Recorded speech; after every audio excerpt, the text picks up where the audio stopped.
Peace be with you. Dear friends, welcome to Living Flame Daily Gospel Reflections. Gospel Reflections for Wednesday in the second week in the Ordinary Time. Gospel according to Mark chapter 3, verses 1 to 6.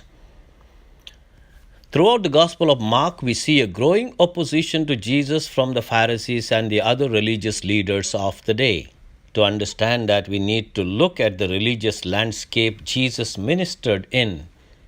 In Jesus' time, there were three sects of Jews and then the rest of the population. Through the Gospel account, we find that Jesus is in conversation with these three groups. Most of what Jesus taught was not new, but were elements taken from each of these three groups. So while Jesus started a conversation with these groups, each of them felt threatened by him and moved the conversation to confrontation. But who are these groups? First of all, the Essenes are not directly mentioned in the Gospel but certainly referred to.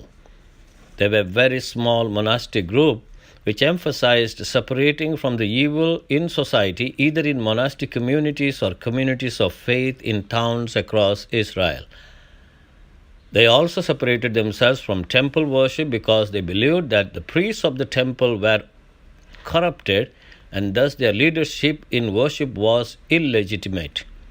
Some scholars believe that Nazareth may well have been an Essene community, meaning Jesus either had close contact with them or direct participation. Jesus' conflict with them was that they removed themselves from the unclean rather than help them to be clean.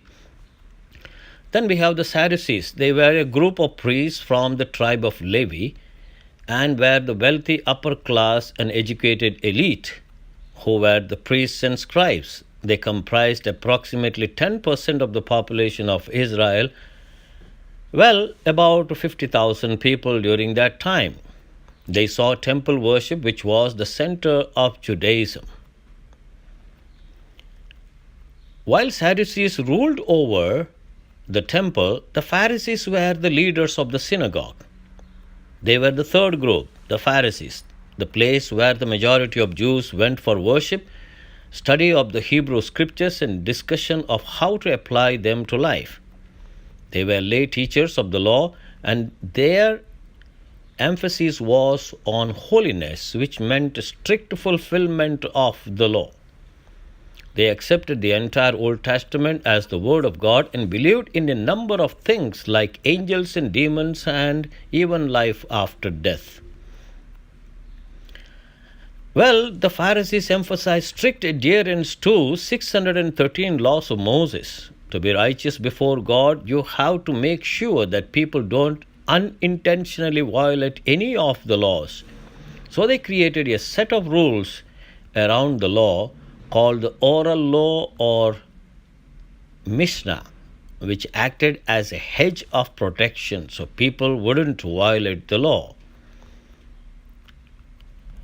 More than anything, the Pharisees wanted to be holy, and they called the people to Israel to lead holy lives. But somewhere along the way, Jesus taught they had gone astray. They had so emphasized the law that they failed to follow the spirit or purpose of the law and thus God's will. It is around over the oral and written law where conflict arises between Jesus and the Pharisees. Beginning in Mark chapter 2, there are a series of events showing an escalating conflict between Jesus and the Pharisees. All of these take place in and around Capernaum. The historical context of this region is very important to understand the growing conflict with Jesus. This area had an influx of settlers some 200 years before Jesus.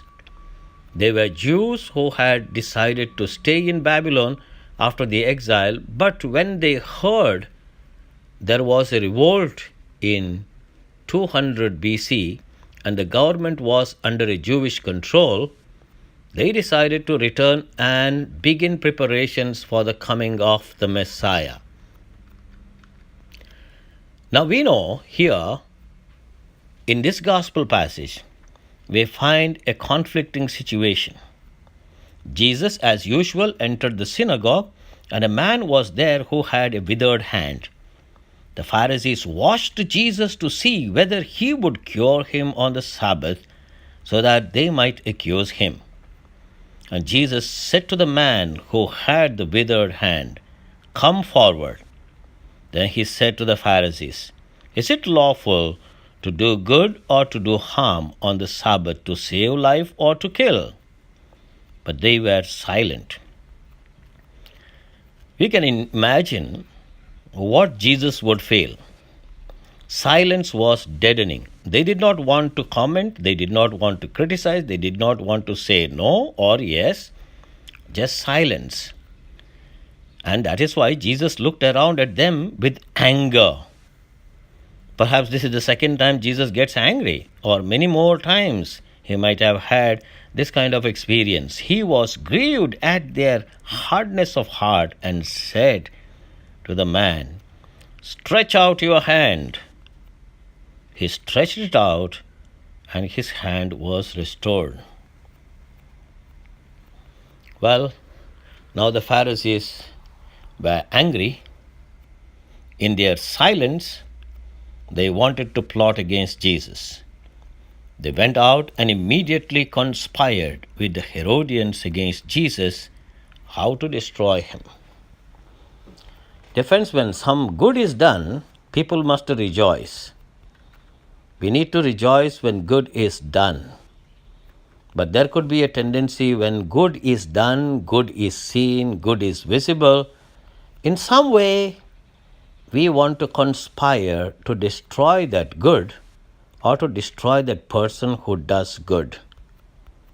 This is against Christian principles and against the Spirit of Christ.